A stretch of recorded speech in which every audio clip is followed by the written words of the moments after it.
welcome to episode 5 of Tim Talks. Oh yeah, bring it down a little. Good intro though. I can't help it. This is an awesome topic. So today we're talking about incorporating email into your multi-channel marketing efforts. Yep. And that email, it's not dead. It's certainly alive. Absolutely. It is very much alive and well. And I think we've seen a huge uptick in brands realizing that email is a huge component to their strategy. So I'm really excited about this Tim Talk this week and how we can talk about email and just how you can overall continue to leverage email into your marketing strategy. Because when you're reaching out to your customers and you're wanting to get in front of them, there's the 5 stages. You've got to build awareness. You have the consideration from the actual prospect. Ultimately, you end up having a purchase. Then you want to keep them. You have retention. And then moving forward, you have advocacy, which is them telling others about your product and service. So some of the channels that come top of mind would be like video. Like we're doing right here, our podcast. I just that.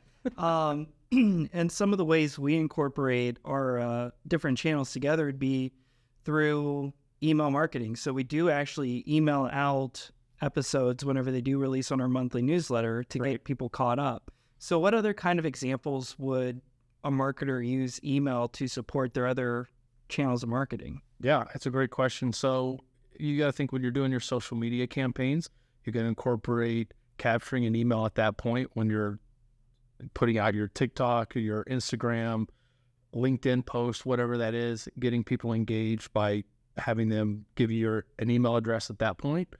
You also have your more print. You've got that. If you're doing any type of direct mail campaigns, you want to send that out. Get them to encourage them to actually go to your website and sign up. Again, leveraging all of these different areas where you get people to go to your website, leverage them to give you an email address because an email is super powerful. Right. Isn't it something like 43 times every dollar spent? 37. 37. It's 37. See, I keep blowing up the numbers. I'm a true marketer here. Inflating it a little bit. Yeah. Well, it is the times of the economy. Right. Yeah. Inflation, we could go to 2030. But yeah, no, that's really interesting. So, it sounds like we want to complete a customer journey to be as seamless as possible through as many avenues as possible. Right. So that kind of goes into the way of personalization and segmentation in a way. Yeah, absolutely. So that goes into the point of once you end up having that purchase and retaining them, you want to personalize the product to them. And email is a great way to do that. And even as we talked about last week, you can leverage AI to create a lot of that personalization. And then as we've seen, you need to make sure that you're doing a good job of providing that human touch, because there's a lot of things that AI can do. It doesn't have common sense, and it can't actually know what buyer intent is. So leveraging that personalization just allows you to get to know that customer, and then leverage AI to build out that content. So when you're sending it out to your customers or prospects, you've really added that personalized touch to them, and you can leverage AI through the email to create that content and push the automation is a huge part of that. Yeah, because it's a lot easier to automate an email than automate a video. Yeah, absolutely. At least at this point. I don't know what 6 months down the road will look like. No, it won't even be me and you. It'll just be AI sitting here talking. Well, let's hope. Sure, everyone else would like that more. I'm sure they would. So with all of this talk of integrating all these channels together, how do you go about getting all these metrics to make sense? How do you measure success? Yeah, that's a great question. So there's a lot of different ways that you can measure success. You've got your clicks, your opens, your click-through rates. All of that is tied together in order to drive them to the ultimate decision of the purchase. Right. So when you're looking at the click-through rates, the time of day that you actually send the email, you're also looking at things like, do they forward the email? Maybe they forward it to a friend or a coworker. All of these metrics is what you're compiling to determine how often you should send, when you should send, and overall catering that messaging to that individual. Right. And there are challenges, of course, associated with email, and it makes it really difficult at times whenever you're struggling with deliverability. Yeah. And, keeping track of your SPF, your DMARC, and all these other things that go into actual deliverability, Yeah. which makes some marketers shy away from email marketing. But really, once you get kind of the basics under your belt, you really start flying along. Yeah. And it really does supplement your other channels to be more cohesive. I think what a lot of marketers, or at least me, because when I was in school, what I always looked up to was Coca-Cola. That was the brand that I idolized, and I still do, just because they do a great job of leveraging social media, the billboards, the podcast, email. They do all of it, and they do it so well to where now you don't have to actually say Coca-Cola. You say Coke.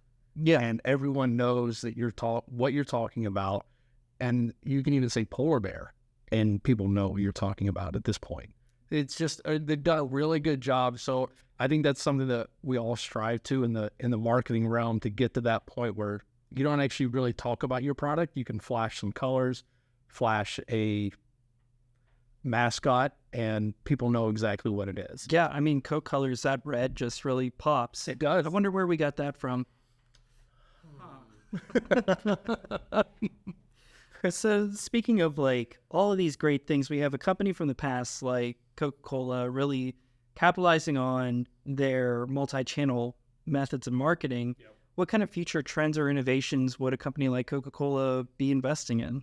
Yeah, so there's a lot, with the AI technology that we've talked about, there's Gen AI and how that can actually integrate directly into your CMS.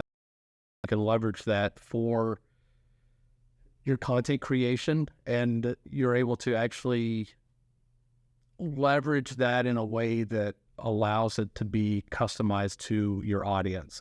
And I mean, AI is what we're all talking about right now, and that's where the future's kind of going to.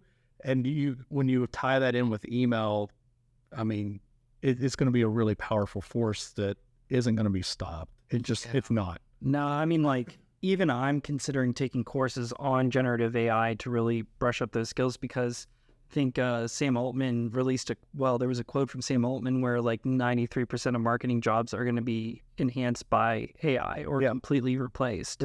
But that's a part that I think everyone gets, even including myself, where we all get like a little scared.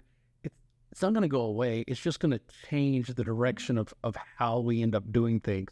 Yes, a job may get made obsolete, but a new one's going to come in its place, because it's just going to make one thing obsolete. So I think it's great that you're thinking about that, and you want to stay ahead of the technology and harness it, because that's what we all need to do. Harness the technology that's available, leverage it, make it work for us, and make it work for your brand, so that you're able to get in front of your customers at a faster rate, a better rate, and you see that ROI that we all want. Well, yeah, and especially whenever you're trying to do a complicated strategy like multi-channel marketing, like you have to have your technology in line.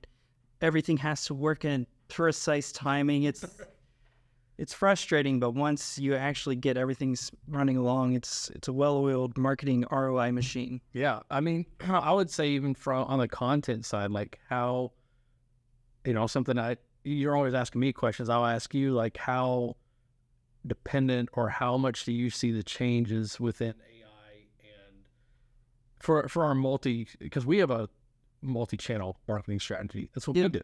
So how are you leveraging a lot of the things that are coming out to kind of enhance what we're doing? We have the podcast.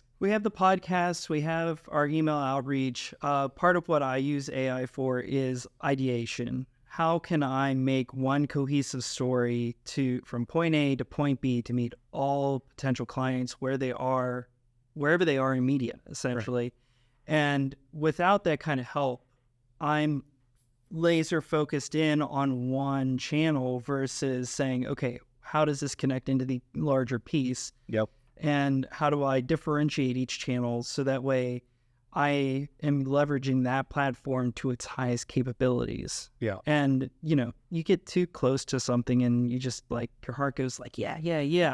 And you forget like, oh, got to pull back a little bit and look at the whole picture and how everything fits together. So I think that's really how AI helps me I'm still writing a lot of my content. I'm still generating all of my art and, editing all the videos, but with just planning and making things, getting the concept at least down on paper, a rough sketch could be an AI generation of a thumbnail, for instance. Yeah. I can take that and run with it.